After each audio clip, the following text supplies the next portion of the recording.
কিতাবের মধ্যে পাওয়া যায় হযরত সুলাইমান নবী হুজুরের নামটা আপনারা শুনেছেন। হযরত সুলাইমান নবী হুজুরের কাছে একদিন খবর এসে পৌঁছালো, এক ব্যক্তি একটা কুকুরকে বিষ পান করিয়ে হত্যা করেছে।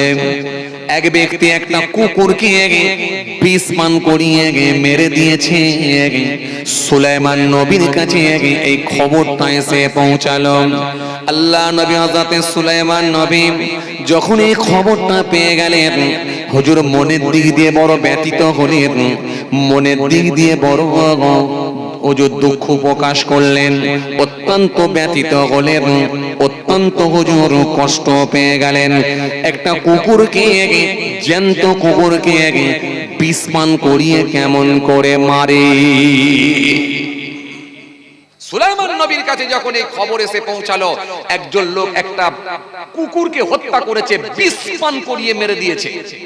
অত্যন্ত রাগান্বিত হলেন সুলাইমান নবী। রেগে গিয়ে হুজুর সিদ্ধান্ত নিলেন, ওই লোকটার বাড়িতে আমি যাব, ওই মানুষটার বাড়িতে আমি যাব।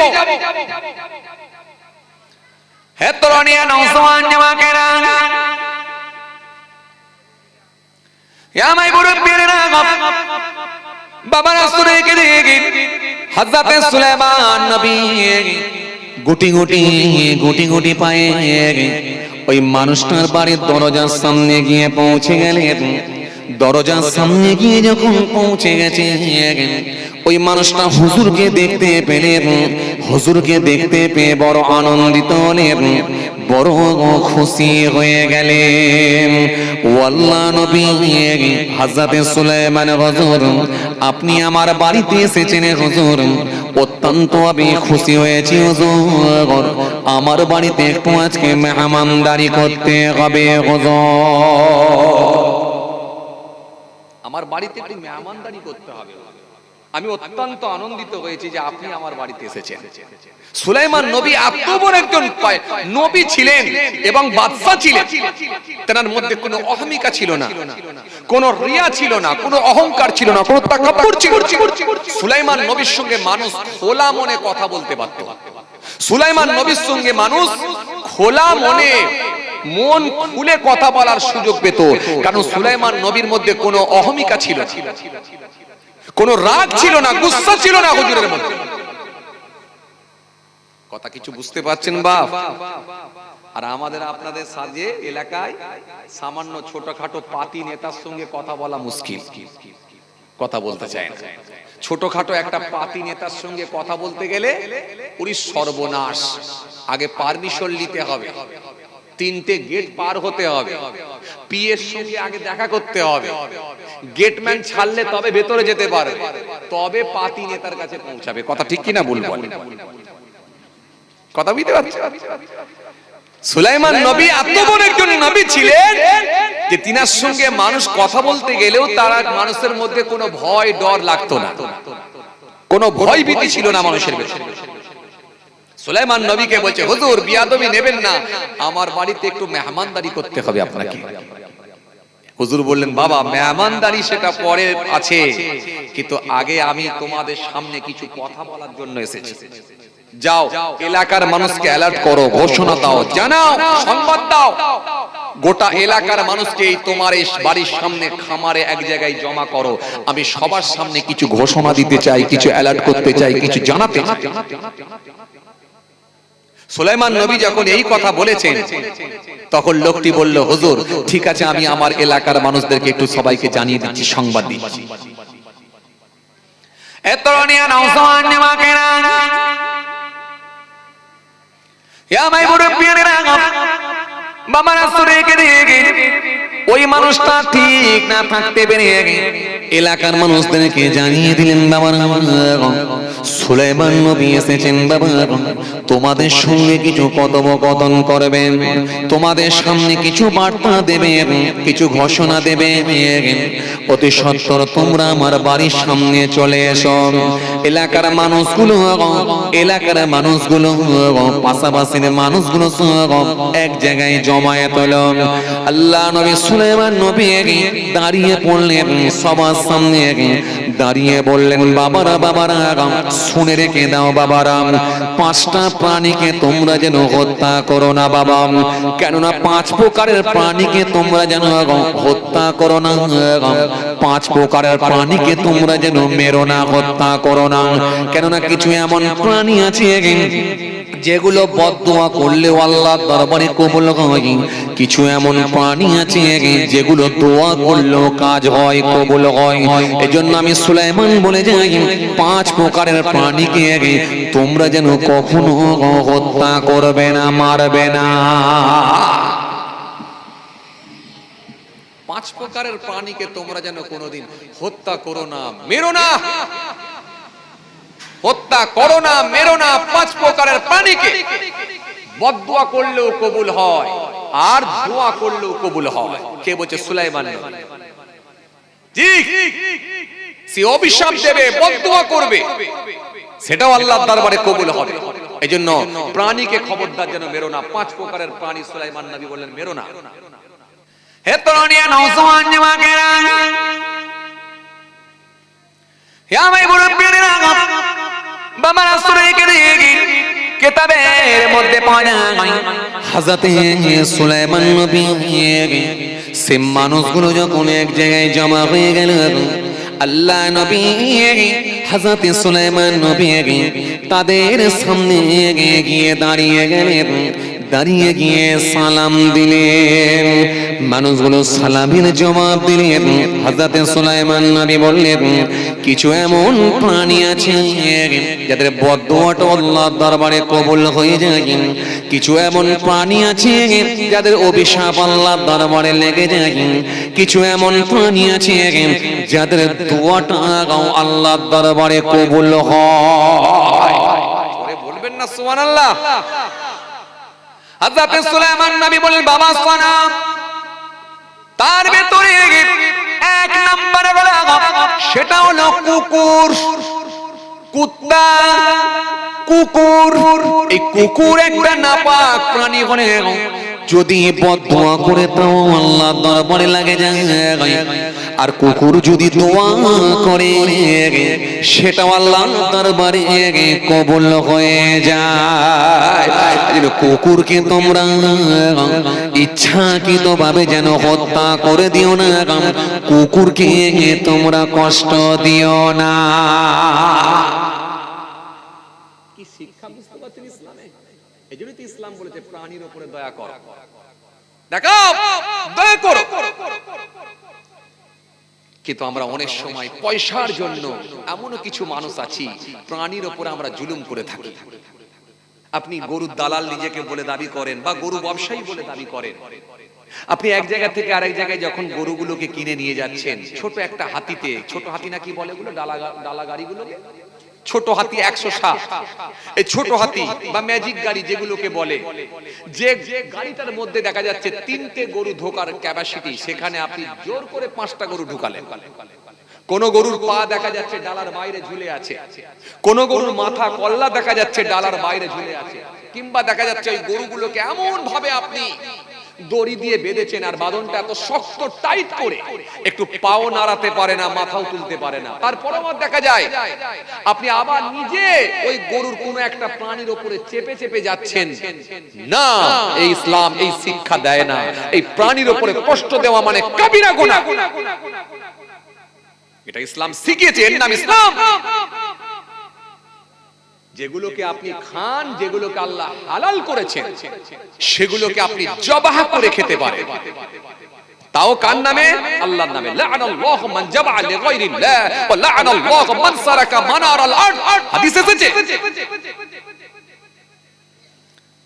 ইয়া আইয়ুহাল্লাযীনা আমানু লা তুহারিমু তাইয়্যিবাত মা আহাল্লাহু লাকুম ওয়া লা তা'তাদু ইন্নাল্লাহা ইউহিব্বুল মু'তাদিন। কোরআনে আল্লাহ সুন্দর করে বলেছে আপনি জবাহ করে খেতে পারেন, যেগুলো আল্লাহ আপনার জন্য হালাল করেছে খান, আপত্তি নেই, কিন্তু আপনি মেরে পিটিয়ে নয়।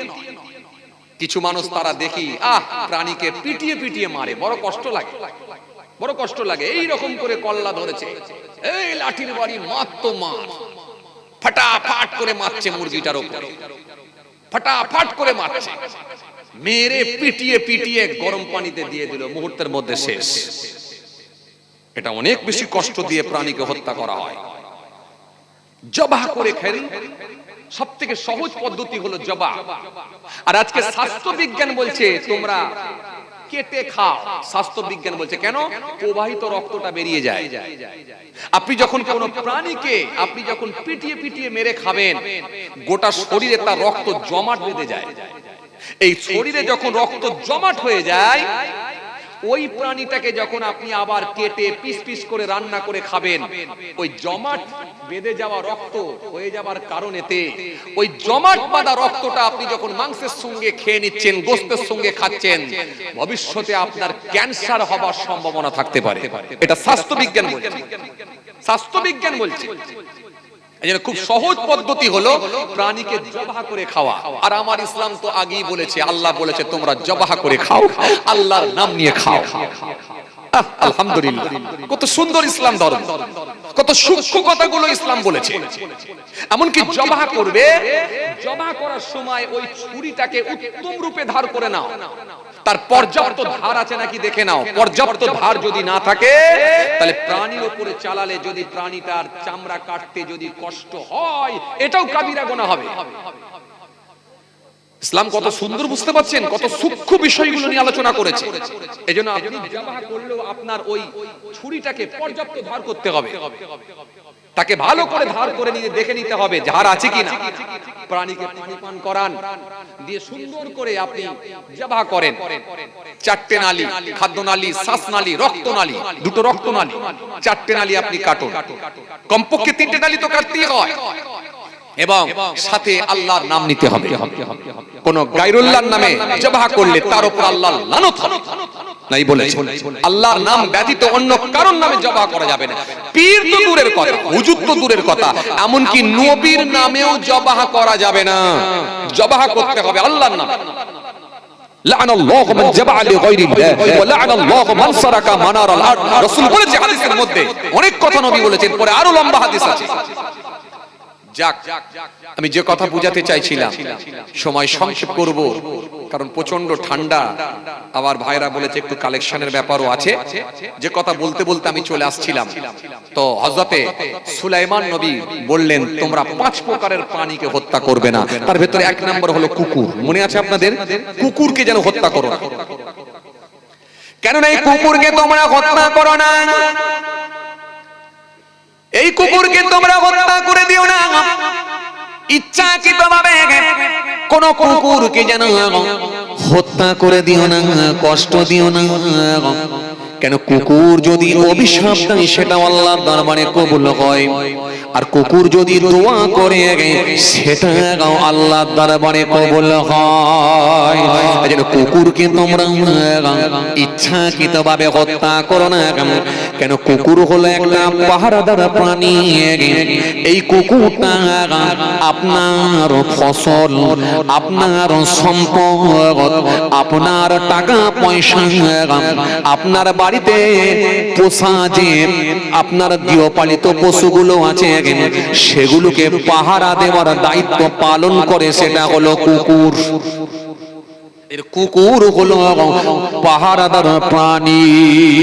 কেন? আপনার বাড়িতে আপনি যে গৃহপালিত পশুগুলোকে পুষেছেন, ছাগল হতে পারে, ভেড়া হতে পারে, গাভী হতে পারে, এগুলোকে পাহারা দেওয়ার দায়িত্ব পালন করে, সেটা হলো কুকুর। কুকুরকে তোমরা যেন হত্যা করে দিও না, জানে মেরে ফেলো না। হযরত সুলাইমান নবী বললেন এটা হলো নাম্বার 1।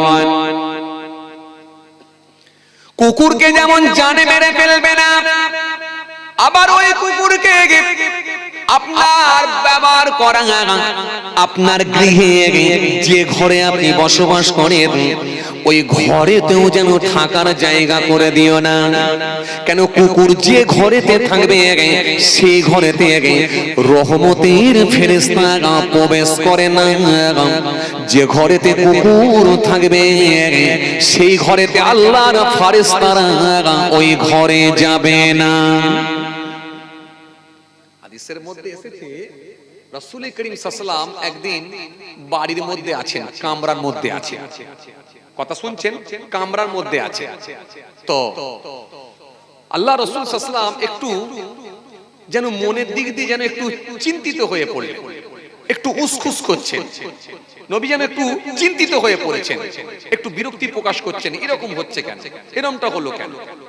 মায়েশা সিদ্দিকা রাদিয়াল্লাহু তাআলা আনহা জিজ্ঞাসা করলেন, ইয়া রাসূলুল্লাহ, আপনি এরকম করছেন কেন? আল্লাহ রাসূল সাল্লাল্লাহু আলাইহি ওয়াসাল্লাম বললেন, দেখো এই সময়ে হযরতে জিবরাইল ফেরেশতা আসার কথা ছিল, তো জিবরাইল ফেরেশতা আসেনি, তাই আমি চিন্তিত হয়ে পড়লাম কেন এলো না। ফেরেশতার ওয়াদা তো মিস হয় না, ফেরেশতার ওয়াদা আল্লাহর ওয়াদা মিস হবে না, নবীদের ওয়াদা মিস হবে না। ওয়াদা মিস করতে পারি আমরা সাধারণ মানুষ, এই জন্য তো মুনাফিকের সঙ্গে অনেক মানুষের মিলে যাবে, মুনাফিকের আলামতগুলো মানুষের ভিতরে থাকবে। এইজন্য হাদিসে এসেছে, রাসূল বলেছেন, ক্বালা আয়াতুল মুনাফিকি সালাসা ইযা হাদাসা কাযাবা ওয়া ইযা ওয়া'আদা আখলাফা ওয়া ইযা তুমিনা খান। মুনাফিকের তিনটা আলামত, তার মধ্যে একটা হলো ইযা হাদাসা কাযাবা, সে যখন কথা বলবে মিথ্যা হবে। কথা বললে কথা বলে না, কথা বললে কি বলবে? মিথ্যা বলবে। এটা হলো প্রথম আলামত। কথা বলে এত টক আম খাটার ডাল করে খাওয়া যায় না, আর লোক কিনতে গেলে বলছে হিমসাগর ভাই, একবার দিলে সব খেতে ইচ্ছা করছে। কথা বলেন এই লোক নেই তো সমাজে? কথা বলেন এই লোক নেই তো? আছে না নাই? আপেলের গায়ে যে জায়গাটা দাগ লেগেছে, যে জায়গাটা পচন ধরেছে, সেই জায়গাটা ফল দোকানদার নিজের দিকে ঘুরিয়ে রেখেছে, আর যে জায়গাটা পরিষ্কার আছে, একেবারে চকচক করছে, স্বচ্ছ আছে, সেটা কাস্টমারের দিকে দিয়েছে, দিয়ে বলছে ভাই একদম তাজা, খালি পানির ঝাপটা। আরে কথা বলেন এখানে এই লোক নেই, অন্যান্য জায়গায় আছে। আপনাদের ভাবলা তো মাশাআল্লাহ নাম করা, কি বলেন? সারা এলাকা খুঁজলে মনে হয় একটা বিড়িখোরও পাওয়া যাবে না, কি বলেন আপনারা? একদম চাচা বলেছে একদম। যাওয়ার সময় বাম হাতে বিরিয়ানি আর ডান হাতে লাল বাতি। জলসা ভালো হচ্ছিল, কিন্তু রাত হয়ে গেল গো, আর রেল লাইনের ধারে কি ঠান্ডা, অনেকটা রাত হয়ে গেল। এত রাতে কি আর তোমার চাচি জেগে আছে নাকি কি জানি, এখন আবার যদি বিরিয়ানি খেতে তুলি তাহলে আবার গাল খেতে হবে। যাক আর তুলবনি, ঘাঁটাবনি, তোমার চাচি খুব রাগি লোক, এমনি তুললি ঘেঁটে গেলি বিপদ, গালাগালি খেতে হবে। যাক যা আছে বিরিয়ানি নিয়ে যে ফ্রিজের উপর রেখে দেবো, ভালো থাকলে সকালে খাবে, পচে গেলে আর কি করবে? ওই যে হুজুর কুকুরের ওয়াজ করলো, কুকুরকে খাইয়ে দেবে। এখন ধোঁয়া ওপর দিকে উঠছে, হুজুরের ওয়াজ ওপর দিকে উঠছে, ওপর দিকে বেরিয়ে গেল। আল্লাহ, যে পরিস্থিতি খুব খারাপ, খুব খারাপ। নকল মালের উপরে লেখা আছে নকল হইতে সাবধান। আসল আর চিনবেন কোথায়? আসল কই? আসল কই? যে আপেলটা পচে গেছে সে আপেলটা নিজের দিকে ঘুরিয়েছে, ঘুরিয়ে দিয়ে আর লোককে বুঝাচ্ছে টাটকা আপেল।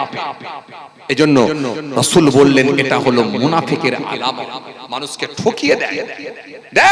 এখানে একরকম, ওখানে একরকম, এই যে দুরকম, ভিতরে একরকম বাইরে একরকম, এটা মুনাফিকের আলামত। হাদিসে এসেছে রাসূল বলছেন আলামত তিনটে হবে। এক নম্বরে সে কথা বললে মিথ্যা বলবে, আর কি ওয়াদা দিলে পূরণ করবেন, ওয়াদা দিলে পূরণ করবেন। মুদিখানার দোকানে 4000 টাকা ধার খেয়ে এসেছে, আমি দেবন, ছেলে পাঠালে টাকা দিয়ে দেবো। তুমি টেনশন করছো কেন? 12 তারিখে আসছি। 12 তারিখ হয়ে 14 তারিখ হয়ে 15 তারিখ হয়ে গেল। কি হলো চাচা, টাকাটা দেন। হ্যাঁ বলুনি গো, আমি তোমাকে ফোন করতে ভুলে গেছি গো, ফোনটা আমারই করা দরকার ছিল গো, আর বলুনি। ছেলে একটু অসুবিধায় পড়ে গেছে বুঝলে, ওই কোম্পানি টাকা দেয় না, 27 তারিখ করে পাঠায় বলেছে, তো 27 তারিখে তোমার টাকা আমি দিয়ে আসছি। আবার 27 গেল, 28 গেল, 29 গেল, 30 গেল, 1 তারিখ, 2 তারিখ। চাচা কি হলো গো, তুমি যে বললে টাকা দিয়ে, ও ফোন করতে ভুলে গেছি গো, আর বলুনি বড় বিপদে পড়ে গেছি। ভাই কি হয়েছে? আরে হঠাৎ করে না বিআইটা মারা গেছে, আমি বিআই বাড়ি আছি। সবই মিথ্যা চলছে।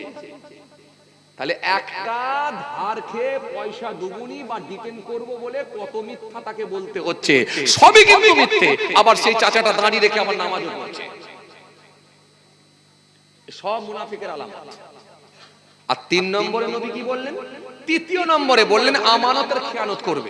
এই তিনটে যদি মিলে যায় থাকবে কোথায়? জাহান্নাম আর নিম্ন স্থানে। ইন্নাল মুনাফিকিনা ফিদ দারকিল আসফালি মিনান নার ওয়ালান নাসীরা। আল্লাহ বলেন তাদের সাহায্যকারী কেউ হবে না, এরা থাকবে জাহান্নাম আর নিম্ন স্থানে, জাহান্নাম আর নিচে। কি গো কচি, তাই তো নাকি? কচিগুলো ভালো হাফেজি মাদ্রাসায় পড়ে, ওই জন্য মাঝে মাঝে আমাকে একটু সাথ দিচ্ছে বলে ওই জন্য ওদেরকে বলতে বলছি। ভালো মাঝে মাঝে সাথ দিচ্ছে। তবে ও অনেক দূর পর্যন্ত যায় না এখন মনে হচ্ছে, তাই তো? যাক ঠিক আছে, কাছাকাছি দিলে বলে দিচ্ছে মাঝে মাঝে। যাক যাক, খুব ভালো, মাশাআল্লাহ পড়াশোনা করছে, আল্লাহ কবুল করে। চলেন, কি বলতে বলতে চলে এলাম জানো ভাই? কি বলতে বলতে চলে এলাম মনে? কুত্তা, কুকুর, পাহারাদার প্রাণী।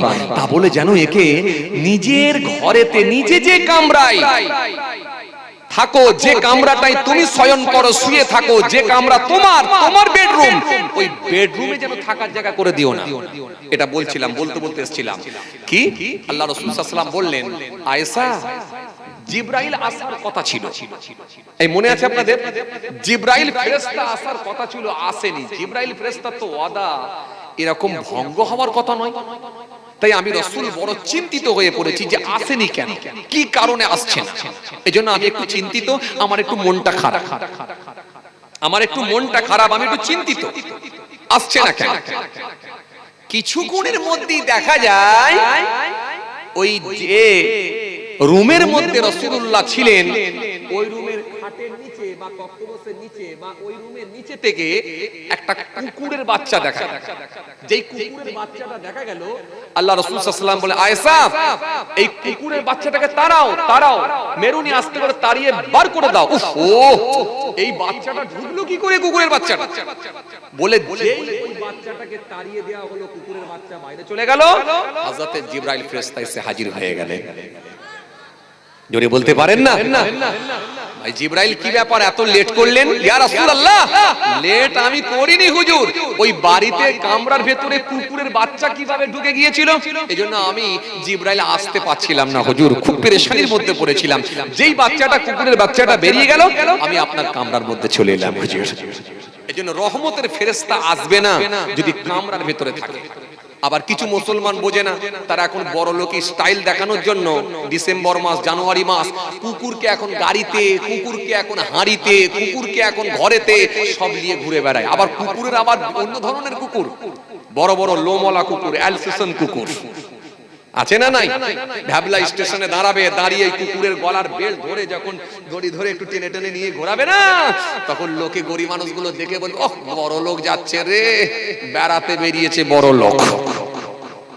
जी गाय के दो की कुत्तों की लबे बचरा रगे बोका, साला को मिले गोश्त रोटी बापू ना मिले सौका, बीबी के लेके सिनेमा जाबे, माँ के बनाबे दासिएगी, एक काली की भांग देख के दिल में लगे हंसी, सच्चा बोले लट्ठा मारे, झूठा जग में भी काबे, वो रस्मी के गली गली सोरा बैठ के भी काबे, मानी होबे अपमान, गुनी होबे दुसिएगी, सत्य जाबे निर्वासन, मिथ्या होबे बेसिएगी, लज्जा उड़बे आकाशेते, शरम खाबे धाप, जाते उठबे अजातेरा থাকবে না আরমান, জ্ঞানীরা চুপসে যাবে জ্ঞানহীনদের কাছে, কথাগুলো বিদ্বানেরা সত্যি বলে গেছে।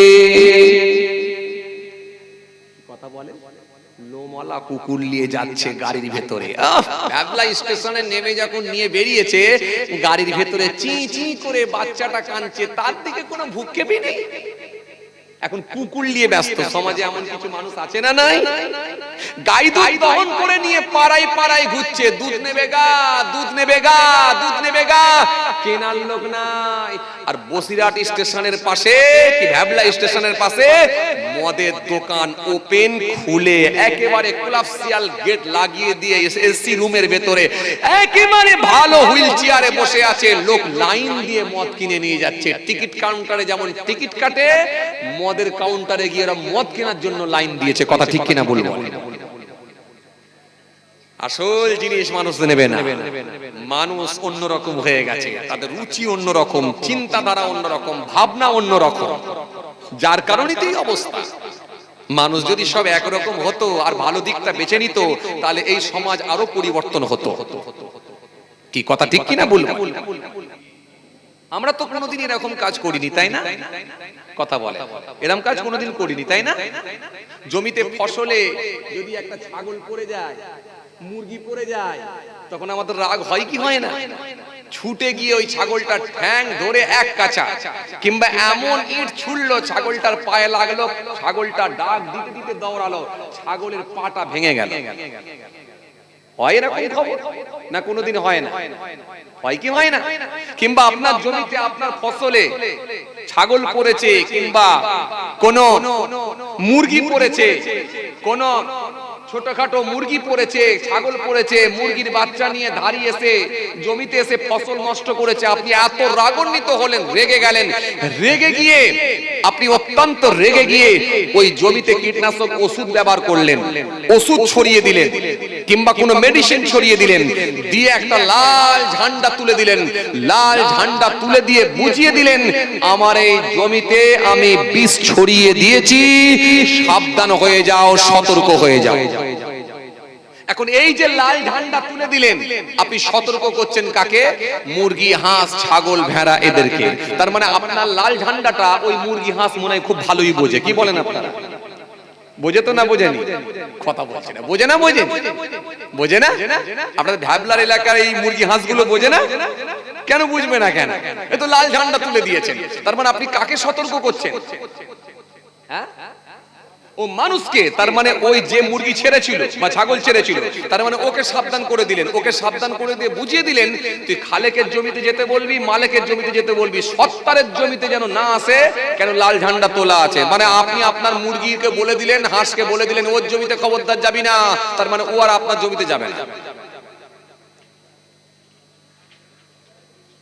খুব চাপ, খুব চাপ। আবার আমরা নিজেকে ধার্মিক বলি, আবার মুখে দাঁড়ি রেখেছি, আবার মাথায় টুপিও করছি, বড় জুব্বাও করছি, এগুলো আমরা করছি। কে বলেছে করেন?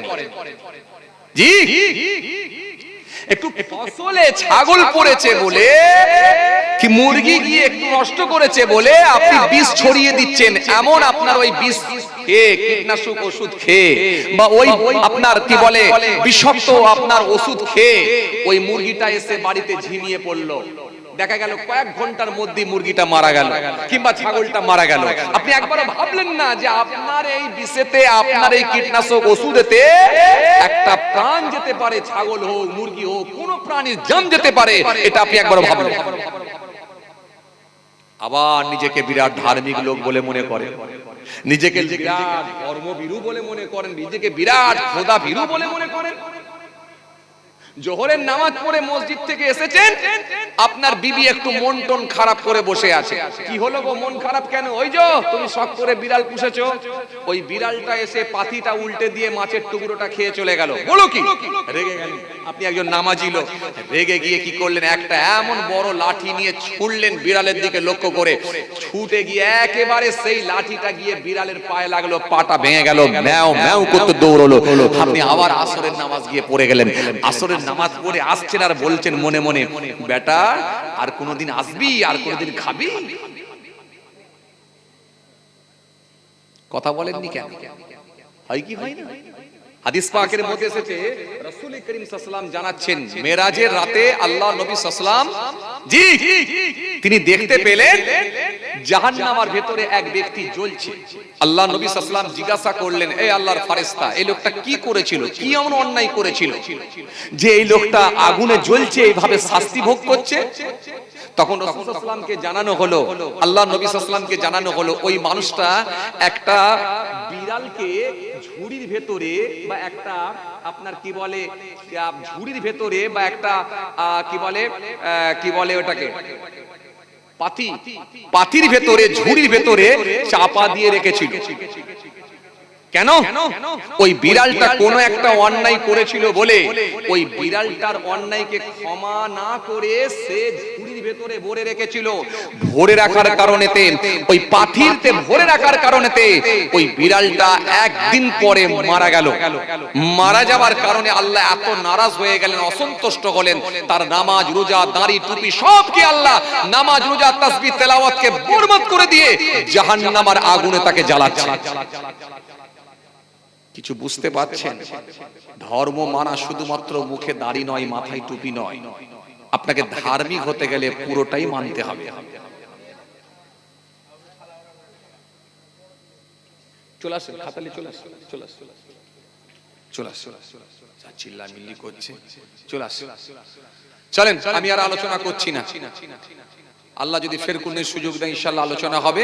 সবাই আমার জন্য দোয়া করবেন। কি বলছিলাম জানো? সুলাইমান নবীর কাছে খবর এলো। কি খবর?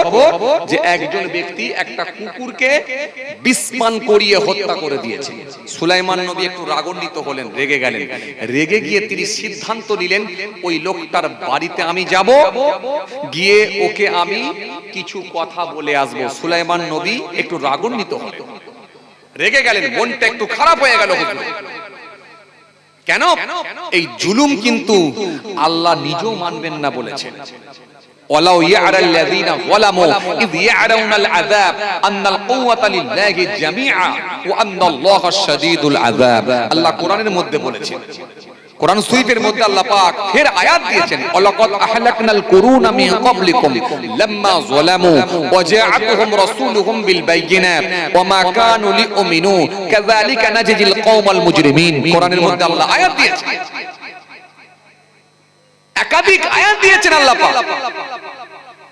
ইন্নাল্লাহা ইয়া'মুরুকুম আন তু'আদ্দুল আমানাতি ইলা আহলিহা ওয়া ইযা হাকামতুম বাইনান নাস আন তাহকুমু বিল আদলি ইন্নাল্লাহা নি'মা ইয়া'iযুকুম বিহি ইন্নাল্লাহা কানা সামিয়াম বাসীরা। একাধিক আয়াত দিয়েছেন আল্লাহ। কি জি? তাহলে প্রাণীর বদদোয়া যদি কবুল হয়, আর আপনার কি মনে হয় মানুষের বদদোয়া কবুল হবে না? মানুষের অভিশাপ কি কবুল হবে না? হাদিস পাকের মধ্যে রাসূলুল্লাহ সাল্লাল্লাহু আলাইহি ওয়াসাল্লাম বললেন, তোমরা মাজলুমের উপরে, তোমরা কারোর উপরে জুলুম করো না, অন্যায় ভাবে কারোর উপর অত্যাচার করো না। কেন? মনে রাখো, মাজলুমের সঙ্গে আল্লাহর সম্পর্কটা এত বেড়ে যায়, মাঝখানে কোনো পর্দা থাকে না। একজন মাজলুম ব্যক্তি যখন আল্লাহর দরবারে কেঁদে কেঁদে বলবে, ও রাব্বি আল্লাহ, রাব্বি মাবুদ, জোর করে আমার বাড়ি ভেঙে দেওয়া হয়েছে, ও রাব্বি আল্লাহ, রাব্বি মাবুদ, জোর করে আমার জায়গার উপরে চেপে বাড়ি করেছে পাশের লোকটা। এই যে জুলুম, জুলুম, এই জুলুম শব্দের অভিধানিক অর্থ হলো জি অন্ধকার, অত্যাচার, অবিচার, অত্যাচার, নিপীড়ন। জুলুমের অনেক অর্থ হয়, জুলুমের অনেক মানে হয়। সেটা কাউকে পিটিয়ে জুলুম করা হতে পারে, সেটা কাউকে ভাষাগত দিক দিয়ে জুলুম হতে পারে, কোন প্রাণীর উপরে জুলুম হতে পারে, কথার মাধ্যম দিয়ে জুলুম হতে পারে। এজন্য জুলুম করা ইসলামে নিষিদ্ধ। খবরদার। আমরা অনেক সময় করে থাকি, কোন ব্যক্তি যদি একটু কালো মানুষ হয় বা চামড়াটা একটু রংটা যদি কালো হয়, আমরা অনেক সময় কথার মাধ্যম দিয়ে জুলুম করি। এই কেলো, তার কেলো নাম তুলে দিলাম মার্কেটে, বাজারে কেলো বলে লোকে ডাকে না। কেন বলবে? যিনি কালো চামড়া দিয়েছেন তিনি তো সাদা চামড়া দিয়েছেন। সাদা চামড়া কাউকে ভালোবেসে তিনি দিয়েছেন, কাউকে আবার কালো চামড়া ভালোবেসে দিয়েছেন। রং দেন তো তিনি আল্লাহ। কেউ একটু খাটো মানুষ হলে, কেউ একটু গ্যারা মানুষ হলে তাকে আমরা গ্যারা নাম তুলে দিলাম। কারোর মাথার যদি চুল না থাকে তাকে আমরা টাগলা বলা শুরু করলাম, টেকো। এগুলো বলবেন না, এগুলো বলবেন না, ইসলাম নিষিদ্ধ। আপনি কেন বলবেন? এগুলো ভাষাগত দিক দিয়ে জুলুম হতে পারে, আপনি জানেন না। আপনার বড় মাপের পাপের সঙ্গে আপনি সম্পৃক্ত হতে পারেন। এত সহজ নয়, শুধু দাড়ি টুপিটা করলেই হয় না। জি, অনেকে আমার নাম দেয় দেখবেন পটল, একটু যদি খাটো মানুষ হয়, মোটা সোটা হয়, তাহলে আবার নাম দিয়ে দেয় পটল। নাউজুবিল্লাহ। কেন বলবেন? তার একটা সুন্দর নাম আছে, সুন্দর নাম ধরে ডাকুন। আপনি পটল বলা চালু করলে আপনার দেখে দেখে আরো 5টা মানুষ বলবে কি বলবে না, সেই মানুষটা কষ্ট পাবে, মনের দিক দিয়ে ব্যথিত হবে। ইসলাম এটা শেখায় না, এটা ভাষার দিক দিয়ে, ভাষাগত দিক দিয়ে জুলুম হলো। এই জুলুম করা থেকেও ইসলাম বিরত থাকতে বলেছে। সুলাইমান নবী সেই সময় বলেন, শোনো, 5 প্রকারের প্রাণীকে তোমরা হত্যা করবে না। এই তো মাশাআল্লাহ। যাক যাক, তাহলে আমি আর সময় নিচ্ছি না, আল্লাহ লিয়েলে আবার আলোচনা হবে ইনশাআল্লাহ, আবার হবে ইনশাআল্লাহ, অন্যদিনে হবে, অন্যদিনে হবে। কেন বলেন তো? চাঁদা পত্রর ব্যাপার তো, ঠান্ডার রাত, শীতের রাত।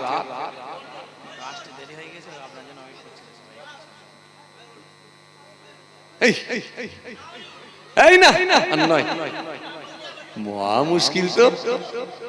আরে বসিরার এলাকার লোক এত মাছ না ঝোঁক কেন? এই মুশকিল আল্লাহ, যে বসিরারের লোক মাশাআল্লাহ ঘর ঘর হুজুর। দেরি হয়ে যাবে, চাঁদা তুলতে গেলে আমার দেরি হয়ে যাবে, সময় লেগে যাবে।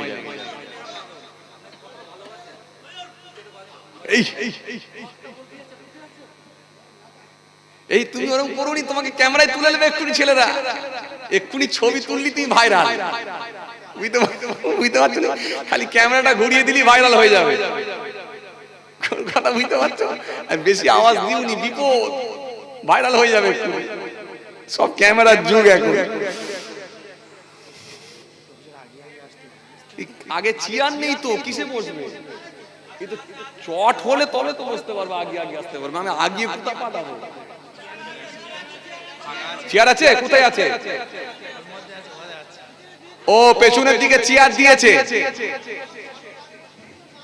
আল্লাহু আকবার, আল্লাহু আকবার। অনেক মানুষ, অনেক মানুষ। আল্লাহ কবুল করেন, আল্লাহ কবুল করেন। অনেক মানুষ, আল্লাহ কবুল করেন। মাশাআল্লাহ, মাশাআল্লাহ। তাহলে ভাইরা আমার, বন্ধুরা আমার, সাথী মহব্বতের ভাইরা, কি বুঝাতে চাইছিলাম?